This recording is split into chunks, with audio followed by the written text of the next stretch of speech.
आत्ता इथली अवस्था बघितली. मला वाटत नाही हे पूजेपर्यंत कंप्लीट होणार आहे.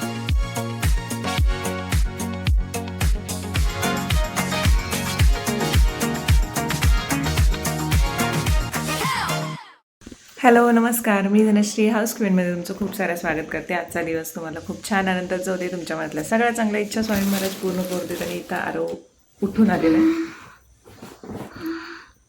जा ब्रश कर, जा उठल्याबरोबर मम्मी. आता मी पण उठून झालं, 1 तासभर झालं. आजचा काय प्लॅन? काय अभ्यास. तर वातावरण थोडंसं मळब आल्यासारखं आहे. आणि आज मी जाणार आहे गडिंग्लजला घराकडे, कारण बऱ्यापैकी केवढं काम कंप्लीट झालं ते बघायचं आहे.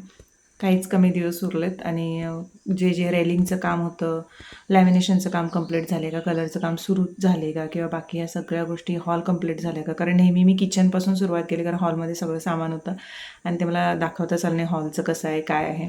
तर ते सगळं जाऊन बघून यायचं आहे. आणि काही गोष्टी पण लागणार आहेत, त्या तिथं जाऊन गेल्याशिवाय पर्याय नाही, तर ते जाणार आहे. आणि मी पण येणार. गडिंग्लजला बोर होशील तू. आज जरा घरात सारखं फिरायचं नको, उन्हाचं वातावरण मळब आलेलं आहे. खरं बघू आता त्यात हे कमी झालं आहे, हे कमी झालं आहे. नाही इथला डाग पण तू गेला बऱ्यापैकी. ती एक चांगली क्रीम वापरायला सुरुवात केली, त्याच्यामुळे हा डाग कमी झाला माझा. आज खूप डार्क दिसत होता. सो चला, आता पूर्ण बेअर फेस आहे माझं.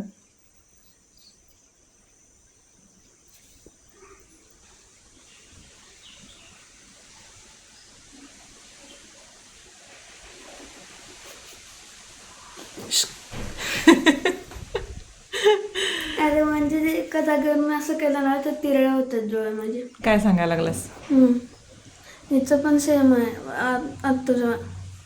म्हणजे एका जागेवर असं जास्त वेळ ठेवलं ना. म्हणजे आत्याला स्वतःच्या तिरळी म्हणायला लागलास. बघते त्या व्हिडिओ मारते बघ एवढं काय. आई ग. ठीक आहे, चला आता आवरूया पटपट आणि म्हणजे निघायचं. थोडे काय काय का झाल्यात. काळे काळे आपली इंडियन स्किन टोन. आता माझं पण इथून हे बघ की पिगमेंटेशन आहेच की, असतंच आपलं, कारण आपली स्किन तशी आहे. ते फॉरेनर्स चमकतात एकदम. मग त्यांच्याकडचं वातावरण वेगळं असतं, आपल्याकडचं वेगळं असतं वातावरण. ट्यूबलाईटची गरज नसते. ठीक आहे, चला आवरूयात. मी आता एक गोष्ट सांगू शकते की मी आत्ता ह्या बेअर स्किनवरती कॉन्फिडंट का आहे. आधी माहिती आहे मी थोडंसं स्मूथनेस तरी वाढवायचे, आणि आता लिटरली बेअर स्किनवरती आता हे स्कार्स आहेत जे हळूहळू कमी होत आहेत, गोष्टी हळूहळू नॉर्मल. पण ट्रीटमेंट घेणं गरजेचं आहेच जर खूप डिपर स्कार्स असतील तर. पण बऱ्यापैकी sunscreen, moisturiser, daily skin routine, त्यानंतर डाएटने तुमच्या बऱ्यापैकी स्किन कन्सर्न कमी होऊ शकतात.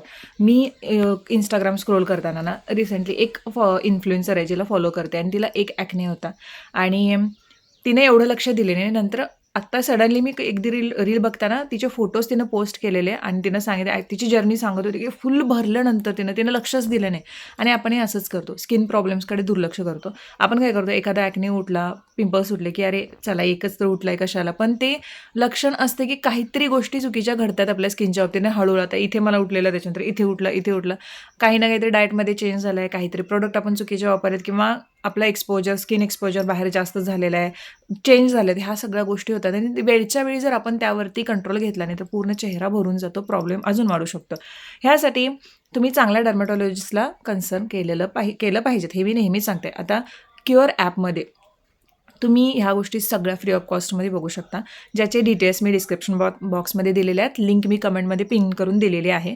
आणि जेव्हा तुम्ही डॉक्टरांशी इथं कन्सर्न करता, तुमचं AI थ्रू स्किन ॲनालिसिस केलं जातं, स्किनमध्ये काय प्रॉब्लेम्स असतील ते बघितले जाते, तुमचे मेडिकेशन्स काही सुरू असतील का, की डॉक्टरांशी तुम्ही फ्री ऑफ कॉस्टमध्ये चॅट करून सगळ्या गोष्टी त्यांना विचारू शकता. त्यानंतर तुम्हाला सजेशन्स दिलं जातं, तुम्ही काय केलं पाहिजेत, काय पिलं पाहिजेत, डाएट कसं ठेवलं पाहिजेत, ह्या सगळ्या गोष्टी मिळतात. आणि त्यासोबतच तुम्हाला कोणते प्रोडक्ट्स यूज केले पाहिजेत हेही ते सांगतात. प्रोडक्टची किंमत जी आहे त्यावरती तुम्हाला ₹100 डिस्काउंट मिळू शकतो, हाऊस क्वीन 100 हा जर कोड यूज केला तर. अजून एक गोष्ट, ॲप एकदा डाउनलोड केल्यानंतर जर तुम्ही ते ॲप परत हे करून टाकलात, अनइन्स्टॉल करून टाकलात ना, तर तुमचं स्किन ट्रॅक तुम्हाला मिळणार नाही. त्यामुळे स्किन ट्रॅक ते ठेवतात. फॉलोअप असतो दर 15 दिवसाला. प्रोडक्ट सूट नाही झाले तर ते चेंज करून देतात आणि त्यासोबतच तुमच्या स्किनमध्ये किती चेंजेस होत आहेत याचा ट्रॅक तुम्ही बघून तुमची स्किन इम्प्रूव्हमेंट बघू शकता. ह्या सगळ्या गोष्टी होतात आणि ते अगदी घर बसल्या. कोणतेही पैसे तुम्हाला इथे द्यायचे नाही आहेत की जाऊन अपॉइंटमेंट लावणं, ते अपॉइंटमेंटचे पैसे देणं, फॉलोअपचे पैसे देणं. नो, तुम्हाला प्रोडक्टचे पैसे इथे द्यावे लागतात आणि कन्सिस्टन्सी महत्त्वाची आहे. स्टार्टिंगला मी जेव्हा यूज केलं होतं, फरक तुम्ही इथे बघताय, तर मला त्यावेळी एवढं कुठलं माहीत नव्हतं की कुठल्या डर्मॅटॉलॉजिस्टकडे जायचं किंवा काय. क्युअर ॲपच्या जेव्हा संपर्कात आले त्याच्यानंतर त्यांचे प्रॉडक्ट्स यूज केल्यानंतर बऱ्यापैकी फरक जाणवला. आता हळूहळू फक्त मी स्कारसाठी बघते तिथं, बाकी मी दुसरे कुठले प्रोडक्ट्स मी घेत नाही त्यांच्याकडून, कारण मला जे कन्सर्न होता तो एकच होता जो मला स्कार्सचा होता आणि ते अजूनही सुरू आहे. त्यावेळेला त्यांनी मला पिंपल्स, ॲक्ने जे होते त्याच्यावरती, त्यासोबतच मला दुसरं कुठलेही प्रोडक्ट्स वापरायला बंदी केली होती त्यावेळी. आणि डाएट त्यांनी सांगितलं होतं की डाएट मी कुठलं खाल्लं पाहिजे, काय पिलं पाहिजे, कारण त्याच्यामुळे आपलं वजन पण राहतं मेंटेन आणि त्यासोबतच स्किन क्लिअर व्हायलासुद्धा मदत होते. आणि तेव्हापासून मी प्रत्येकाला सांगते, कारण मला तेव्हा उपयोगाला हे पडलं होतं. सो डिटेल्स मी दिलेले आहेत, चेकआउट करायला विसरू नका. आणि मला काही प्रश्न येतात की ताई खरंच क्युअर ॲप जे आहे ते खरंच उपयोगाचं आहे का? मी तुम्हाला एकच सांगते, तुम्ही घरातले जरी प्रोडक्ट्स वापरलात, घरातले जरी कुणी जरी सजेस्ट केलं म्हणून वापरला, स्वतः डॉक्टर व्हायला गेला तर नाही, स्किनच्या डॉक्टर तुम्हाला व्यवस्थित सांगू शकतात. आणि जेव्हा एखादा म्हणजे नॉर्मल डॉक्टर जरी एखादी गोळी सजेस्ट केली तरी ती तुम्हाला तेवढ्या वेळेपर्यंत घ्यावी लागते, तरच त्याचा फरक पडतो. तसंच क्युअर ॲपमधील जे डॉक्टर तुम्हाला सांगतात की तुम्ही एवढा वेळ हे वापरलं पाहिजे, त्यानंतर फरक दिसून येतो, तरच. चमत्कार घडत नाही एका दिवसामध्ये, वेळ द्यावा लागतो. मिनिमम 3 महिने तरी लागतातच प्रत्येक गोष्ट थोडीशी क्लिअर व्हायला किंवा प्रत्येक गोष्टीमध्ये काहीतरी फरक जाणवायला. आणि आपली थोडंसं ना मेंटॅलिटी पण ती बदलायला पाहिजे की 1-2 दिवसात अरे आज फरक दिसला आणि 2 दिवसात फरक नाही. ते डाएट पण पाहिजेत, वरून आणि आतून दोन्ही साईडनं तुम्हाला त्या गोष्टी केल्या पाहिजे, तरच फरक दिसून येतो.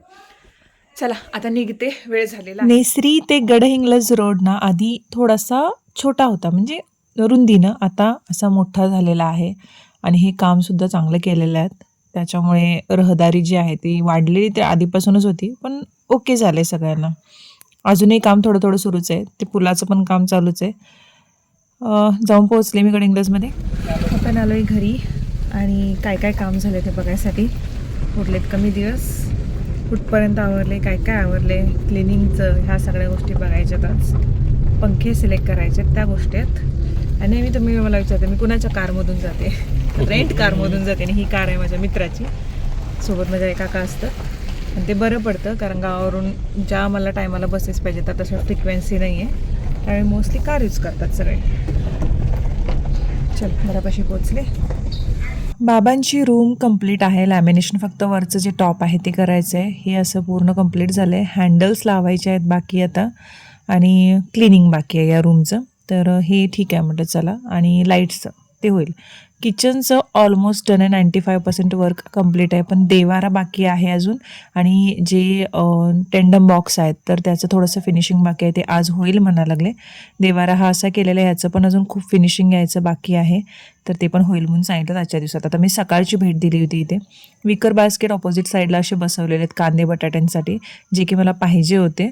होप सो याच्यामध्ये झुरळ होणार नाहीत. विचार करते की आधीच पेस्ट कंट्रोल करून घ्यायचं राहायला जायच्या आधी.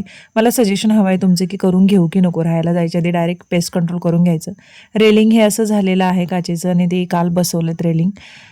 जाऊन बघितलं, चांगलं झालेलं आहे. पहिला आधी ते लोखंडाचं होते, ते एवढं चांगलं वाटणार नाही, म्हटलं घ्यायचं व्यवस्थित करून, तर मग हे घेऊयात असं. इथली अवस्था बघितले, मला वाटत नाही हे पूजेपर्यंत कंप्लीट होणार आहे. आणि असं वाटायला लागलं आहे की पूजेनंतरसुद्धा काम होणार आहे. मी अशा ह्याच्यामध्ये राहू शकेन की नाही मला माहीत नाही. कंप्लीट झाल्याशिवाय मलाच माहीत नाही मी आता काय डिसिजन घेणार आहे. खालच्या रूम तरी कंप्लीट जात ना, वरचं हे अजून नाहीच आहे आमचं वगैरे. मला खरंच टेन्शन आलं आहे. म्हणजे मी अशा ह्याच्यामध्ये वरती येऊन इकडे येऊन राहणं पण करेक्ट आहे की नाही ते पण कळत नाही आहे. ऑलरेडी खूप त्रास झाला आहे सगळ्या गोष्टींचा.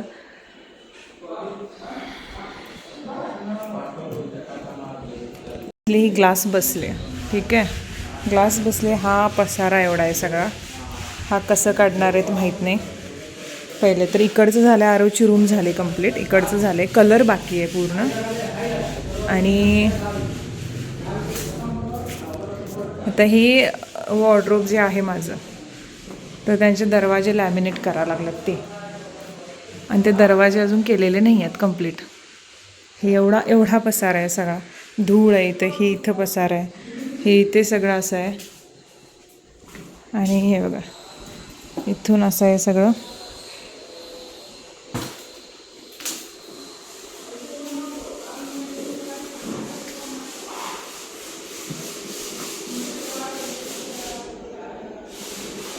भरपूर काम बाकी आहे. इथून हे रेलिंगचं काम झालं आहे.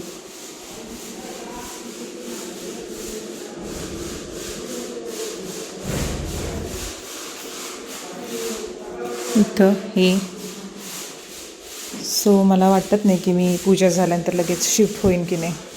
आधी मी म्हणत होते कसं तरी करून पूजा झाली की जाऊन राहते एकदा. अशा धुळ्यामध्ये येऊन मी राहूच शकत नाही असं वाटायला लागलं मला. कंप्लीट पूर्ण क्लीन झाल्याशिवाय सगळं झाल्याशिवाय नाही राहू शकत असं वाटतंय मला. पॉसिबिलिटी खूप कमी आहे.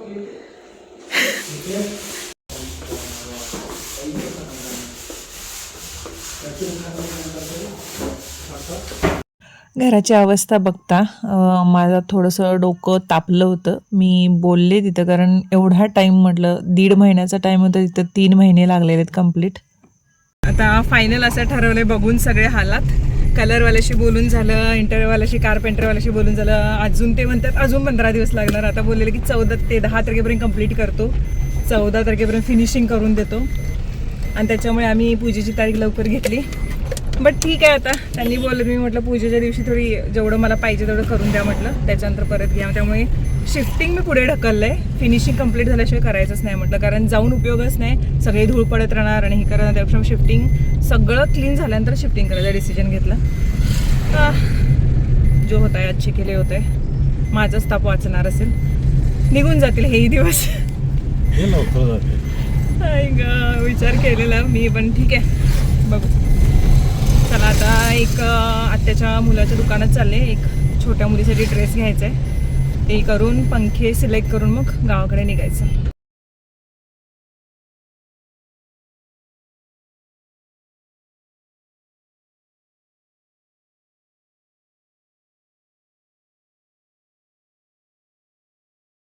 घरी येऊन पोहोचले, जेवले, आंघोळ केली. पहिले जेवले कारण तिथं धूळ खूप होती.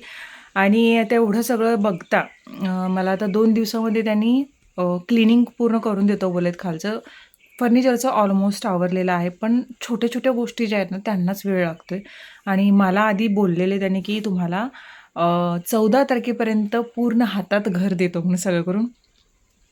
अजून 15 दिवसाचं काम तरी बाकी आहे त्याच्यामध्ये, फिनिशिंगचंच पूर्ण.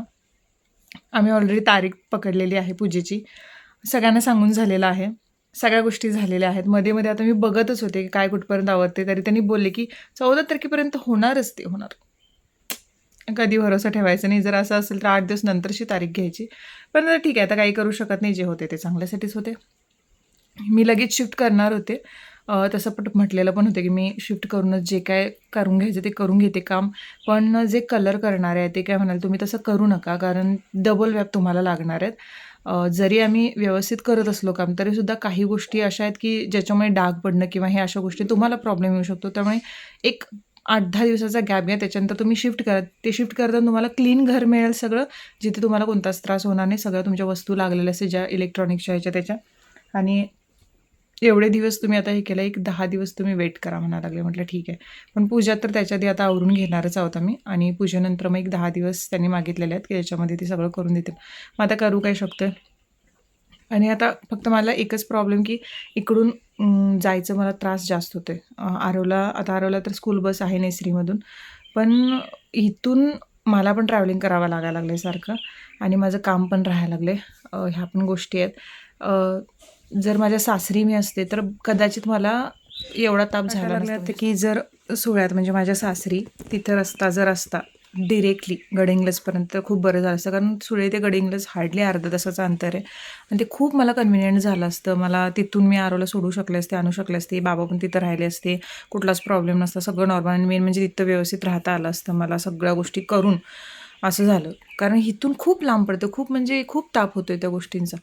आणि खरंच आता एक्झॉस्ट व्हायला लागले मला. फक्त तिथं एकच प्रॉब्लेम सोहळ्यामध्ये होतो की माझं जे गाव आहे, सासर आहे, तर सासरी जिथून गाड्या जातात तर तिथून माझं घर जे आहे ते शेतात आहे. आणि तिथं यायला 1.5 किलोमीटर रस्ता. आणि फ्रिक्वेन्सी तिथं गाड्या जातच नाहीत, कारण तिथपर्यंत कुठल्या गाड्या तुम्हाला सोडायला येत नाही. तुमची स्वतःची गाडी पाहिजे पहिले तर.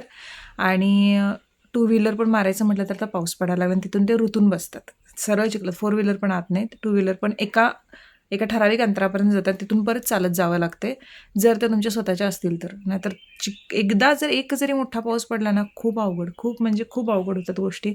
नाहीतर तिथून खूप जवळ पडलं असतं मला इथं. मग इथून मला त्रास एवढा झाला असता, मग तिथेच राहिले असते, तिथेच सगळ्या गोष्टी केल्या असत्या. पण हे जर माझ्या नशिबात लिहिलेलं आहे तर ते मला भोगायलाच पाहिजेत, पर्यायच नाही आहे.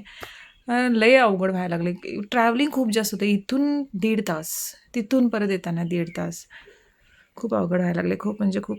पण ठीक आहे, एवढे दिवस आता हे केलं, जवळजवळ एप्रिल 23ला मी आले. एप्रिल 23पासून आता मे, जून 2 महिने कंप्लीट होतात. म्हणजे मी शिफ्ट करेपर्यंत 2 महिने कंप्लीट होतात. तर काही करू शकत नाही, काहीच नाही करू शकत, म्हणजे काहीच करू शकत नाही असं झालेलं आहे. तर ठीक आहे, आता एवढे दिवस काढलेले आहेत, अनेक 8-10 दिवस. पण त्याच्या आधी पूजा आपली होऊन जाईल आणि पूजेनंतर मग फक्त फिनिशिंगचं काम राहतं, ते पण ठीकच आहे. फिनिशिंगचं हळूहळू मी जोडून तरी घेईन एकदा, कारण पूजेच्या आधी कुठलं सामान शिफ्ट नाही करू शकत आपण. मग पूजानंतर कसं फक्त कलरचं काम आहे मेन, ते जे राहिलेलं आणि थोडंसं टचअप जे आहे ते फिनिशिंगचं. मग तोपर्यंत मी बाकीच्या गोष्टी म्हणजे जे इलेक्ट्रॉनिक्स आहेत त्या पण गोष्टी करून घेऊ शकते. तो कचरा झाला तरी मला डबल व्याप लागणार नाहीत आणि त्याच्यामुळे ते सगळं होऊ शकतं. आणि पूर्ण सगळं छान क्लीन करून फक्त मग कपडे लावायचंच फक्त राहतं. हळूहळू एक गोष्टी मी जसं गडिंगजला जातेच आहे तसं घेऊन जाऊन सगळं करू शकते. आणि मग मला ताप पण राहणार नाही, माझी कामं पण होत राहतील आणि मला एकाच दिवशी लोड कुठल्या गोष्टींचा होणार नाही, 1-2 दिवशी, आणि घर सेट छान राहील. सो असं पण होईल, जे होईल ते चांगलंच होईल. तर ठीक आहे, आता बघते. ती चिमणी जी होती ती मी मागवली होती क्रोमामधून, ती आली आणि ती गडिंगजला त्यांनी ट्रान्सपोर्टने टाकली. मग आता तिथे मी ठेवू शकत नव्हते, ती इकडे घेऊन आले. आणि जे AC, washing machine, water purifier जे होतं ते आता डायरेक्ट त्यांनी घरचा पत्ता मी दिला होता गडिंगजच्या, तर ते तिथे जाणार होतं. मग तिथे आता ते ठेवू नाही शकत आहे मी, कारण थोडीशी धूळ आहे, ते आता उद्या क्लीन करणार आहेत त्यांनी. तर मग मी ते आत्तेभावाला सांगितलं की तू फक्त ते तुझ्या घरी ठेवून घे म्हटलं, नंतर मग मी तिथून घेऊन जाते. मग ते एक झाले. आता मी चिमणी आता येताना इकडे घेऊन आले, तिथे कुठं ते ट्रान्सपोर्टच्या ऑफिसमध्ये ठेवू म्हटलं मी, आणि डायरेक्ट तिकडे आले. मग आता जेवले छान, जरासं निवांत बसणार आहे. आणि मेन म्हणजे अपडेट बघायचे, जे साड्यांचे बुकिंग्स वगैरे होतात ते सगळे अपडेट बघायचे. त्यात नशीब ते काम करण्यासाठी मदतीला आहेत, म्हणजे Instagram सांभाळण्यासाठी किंवा बाकी गोष्टींसाठी. पण फायनल अपडेट जे असतं ते बघायला लागतं, तर त्याच्यामुळे ते थोडंसं बघते. सकाळपासून मी बघितलेलंच नाही आहे. सो चलो, माझी तयारी बघा की सगळं व्यवस्थित करून ठेवलं. आता चला आपण शिफ्टिंगच करायचं म्हणून या सगळ्या बॅगा पॅक आहेत. आता हे काय आहेरचं आहे सोडा, हे काय द्यावं लागणार आहे पूजेच्या वेळेला, याचं काय आहेच. मी म्हणजे किती खुश बघा, तिथं बॅगा वगैरे सगळं झालं आहे हे करून. पण कधी कधी आपल्या अपेक्षांचे फुगे फुटतात आणि आपण अपेक्षा जास्त ठेवल्यात तर त्रास होतो. पण माझ्या डोक्यात ते होतंच की सगळंच मनासारखं होत नाही आपलं, हे मला माहीत आहे अगोदरपासून. त्यामुळे मी इतका त्रास कधी करून घेत नाही, एखादी गोष्ट मनासारखी नाही झाली तर लेट गो करते. म्हटलं याच्यातून पण काहीतरी चांगलं होणारच. तर काही नाही, आता ब्लॉग एंड करूयात. आवडला तर लाईक, शेअर, सबस्क्राईब करायला विसरू नका. आणि त्याच्यानंतर हाईपसुद्धा करा. कमेंट्स तुमच्या छान छान येतात, त्याबद्दल थँक्यू सो मच.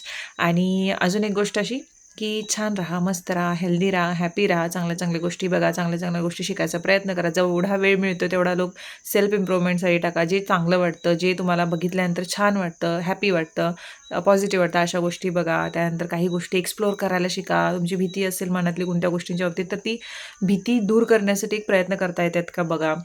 आणि मेंटली जे छान आहे तुमच्यासाठी तर तेच करा. चला तर मग नेक्स्ट व्हिडिओमध्ये भेटत. Bye bye.